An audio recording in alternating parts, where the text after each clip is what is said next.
ज्वलंत और विषय, ये तरीका ठीक नहीं। आपके नेता ने बोला, आपने बोला दोबारा बात मत करो। जिसकी भी मैं चर्चा करना चाहता हूं,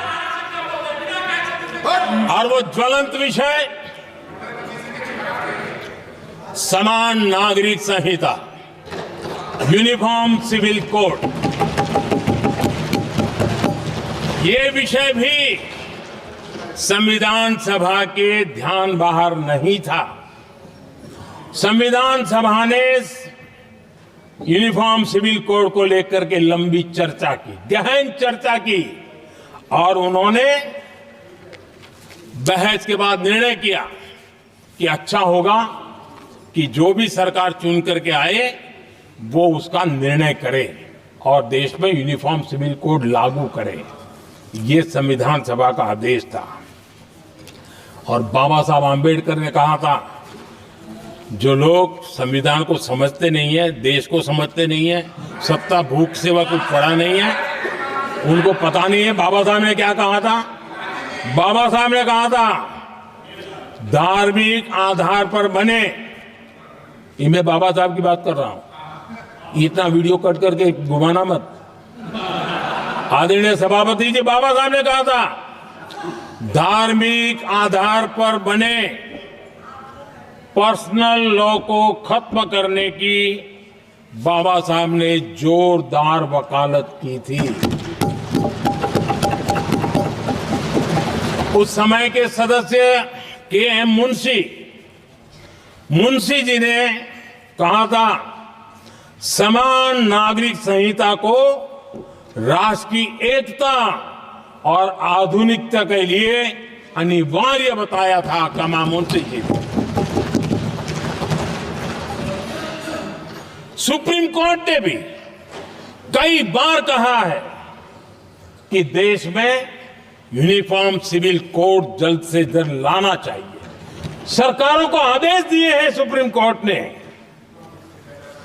और उसी संविधान की भावना को ध्यान में रखते हुए, संविधान निर्माताओं की भावनाओं को ध्यान में रखते हुए हम पूरी ताकत से लगे हुए हैं सेक्युलर सिविल कोड के लिए। और आज कांग्रेस के लोग संविधान निर्माताओं की भावना का भी, सुप्रीम कोर्ट की भावना का भी अनादर कर रहे हैं, क्योंकि उनकी राजनीति को सूट नहीं करता है। उनके लिए संविधान वो पवित्र ग्रंथ नहीं है, उनके लिए एक हथियार है राजनीति का। खेल खेलने का हथियार बना दिया।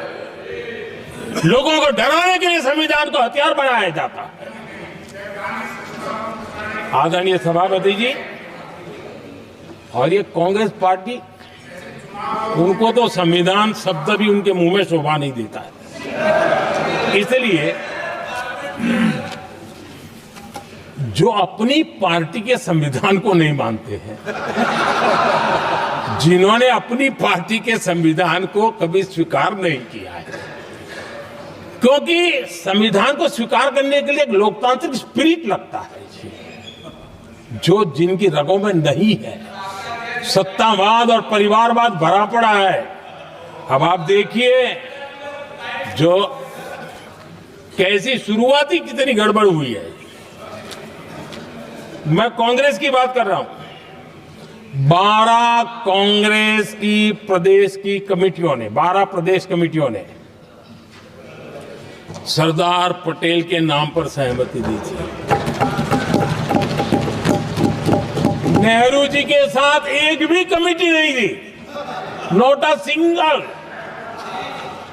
संविधान के तहत सरदार साहब ही देश के प्रधानमंत्री बनते हैं, लेकिन लोकतंत्र में श्रद्धा नहीं, खुद के संविधान पर विश्वास नहीं, खुद के ही संविधान को स्वीकारना नहीं, और सरदार साहब देश के प्रधानमंत्री नहीं बन सके और ये बैठ गए।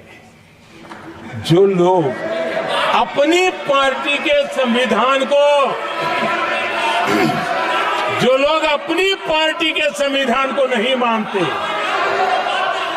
वो कैसे देश के संविधान को स्वीकार कर सकते हैं?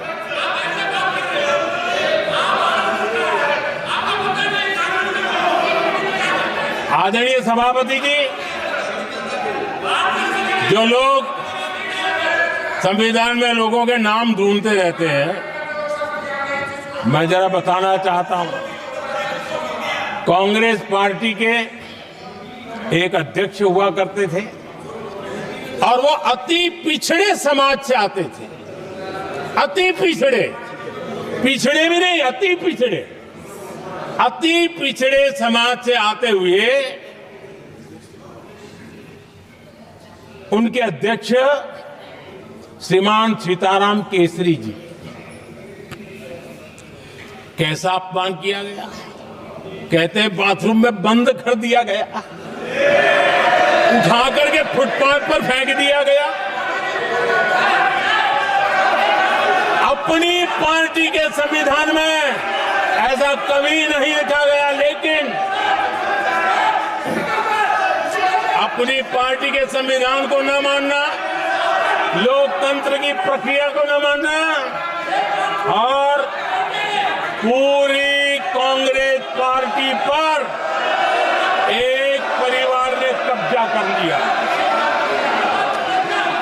लोकतंत्र को नकार दिया।